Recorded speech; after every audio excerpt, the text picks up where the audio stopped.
Hello friends, എല്ലാ കൂട്ടുകാർക്കും പുതിയൊരു വീഡിയോയിലേക്ക് സ്വാഗതം. അപ്പോൾ ഇന്നൊരു കൊച്ചു അനുഭവം പങ്കുവെക്കാനാണ് ഞാൻ വന്നത്. അപ്പോൾ കാബേജിനെ കുറിച്ചിട്ടാണ് ഇന്നത്തെ എൻ്റെ ഈ ഒരു സന്തോഷം തന്നെയാണ് അറിയിക്കുന്നത്.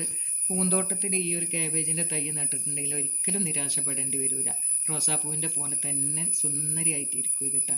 നട്ടുകൊടുക്കുക കുറച്ചൊക്കെ ദിവസങ്ങൾ ഒരു മെലിഞ്ഞിട്ടൊക്കെ നിന്നാലും പിന്നെ സുന്ദരിയായിട്ട് തന്നെ ഇരിക്കും. നമ്മൾ ചാക്കിലും അവിടെ ഇവിടെയൊക്കെ നടുന്നതിനേക്കാളും നല്ല പോട്ടിൽ ഇത് എന്താ പറയുക പോട്ട് ചെയ്തൊക്കെ വെച്ചിട്ടുണ്ടെങ്കിൽ നല്ല സുന്ദരിയായിട്ട് തന്നെ നമ്മൾക്ക് കുറേ ദിവസങ്ങൾ കാണാനായിട്ട് കഴിയും. പുഴുക്കളൊക്കെ ഒന്ന് നോക്കിയാൽ മാത്രം മതി, വലിയ കെയറിങ് ഒന്നും വേണ്ട. പിന്നെ അതൊരനുഭവം. പിന്നെ ആ പോട്ടിലാണ് ഇപ്പോൾ ഇത് വെച്ചിട്ടുള്ളത്. കുറേ തൈകൾ ഉണ്ടാക്കുന്ന വീഡിയോസൊക്കെ ഞാൻ ഇട്ടിരുന്നു. തൈകളൊന്നും പിടിച്ചിട്ടില്ല, ഒക്കെ പോയിട്ടാണ്. ഇപ്പോൾ ബോൾസാൻ ചെടിയും അതുപോലെ തന്നെ 10 മണിച്ചെടിയൊക്കെയാണ് വെച്ച് കൊടുത്തിട്ടുള്ളത്. ഇതൊക്കെ പൂടാനൊക്കെ തുടങ്ങിയിട്ടുണ്ട്. തൈ കിട്ടിയിട്ടുണ്ടെങ്കിൽ ഇനി ഇവരൊക്കെ മാറ്റിയിട്ട് അത് നടണം തന്നെയാണ് കേട്ടോ എൻ്റെ ഒരു ആഗ്രഹം. പിന്നെ എന്താ പറയുക, പോട്ടിലൊക്കെ മണ്ണൊക്കെ ചെടിച്ചട്ടിയിലൊക്കെ മണ്ണൊക്കെ നിറച്ച് വെച്ചിട്ടുണ്ടെങ്കിൽ അരേലിയൊക്കെ തൈകൾ ഉണ്ടാക്കാനൊക്കെ വളരെ ഈസിയാണല്ലോ. അപ്പോൾ തെന്നി നിൽക്കണൊക്കെ ഇതുപോലെ ഒന്ന് കട്ട് ചെയ്തിട്ടൊക്കെ വെച്ച് കൊടുത്തിട്ടുണ്ടെങ്കിൽ നല്ല നല്ല തൈകൾ ഉണ്ടാക്കാനായിട്ട് പറ്റും. ഈ മഴക്കാലത്ത് പെട്ടെന്ന് വേര് പിടിക്കും.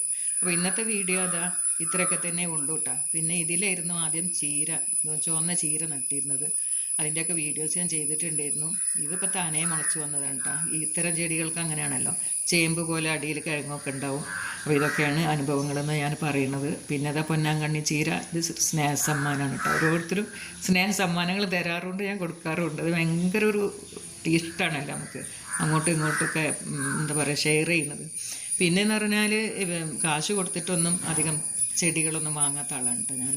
പിന്നെ ഇതിൽ മധുരക്കിഴങ്ങായിരുന്നു ആദ്യം നട്ട് കൊടുത്തിട്ടുണ്ടായിരുന്നത്. ഇതൊക്കെ ഒന്ന് ക്ലീനാക്കിയൊക്കെ എടുക്കുന്നുണ്ട്. മധുരക്കിഴങ്ങ് ഞാൻ പുറത്ത് വേറെ നട്ടിട്ടുണ്ട് കേട്ടോ. അപ്പോൾ ഇന്നത്തെ വീഡിയോ ഇത്രയൊക്കെ ഉള്ളൂ കേട്ടോ. പിന്നെന്താ, എല്ലാവർക്കും വീഡിയോ ഇഷ്ടമായി എന്ന് വിചാരിക്കണം. ഇൻഷാ അല്ലാഹ് പുതിയൊരു വീഡിയോ ആയിട്ട് വരുന്നവരെ ബൈ.